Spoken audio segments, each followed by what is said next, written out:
అంటే ఇంకోటి ఏంటంటే భారతీయ జనతా పార్టీ నిన్న భారతీయ జనతా పార్టీ ఆఫీసులో మంచి సంబరాలు చేశారు. సంబరాలు ఎందుకు చేసి అందరూ పరిచయం అయ్యారు. అరే మొత్తం డిపాజిట్ కూడా రాకుండా సంబరాలు ఎందుకు చేసిరంటే విషయం ఏంటంటే ఇగో ఇది కథ. ఎందుకనంటే ఇక్కడ ఏది బీహార్ ఎన్నికల్లో ఎన్డీఏ కూటమి ఘన విజయం సాధించింది. ఎగ్జిట్ పోల్స్ కూడా అంతనంతగా ఎత్తులో మొత్తం మీద ఘన విజయాన్ని సాధించింది.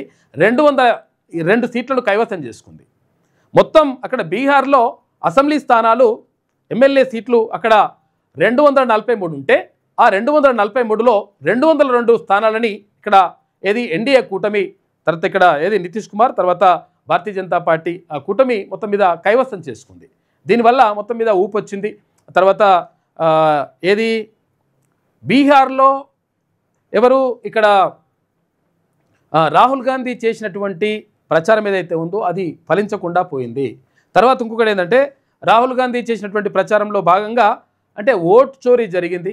తర్వాత 65 లక్షల ఓట్లను తీసేసిండ్రు.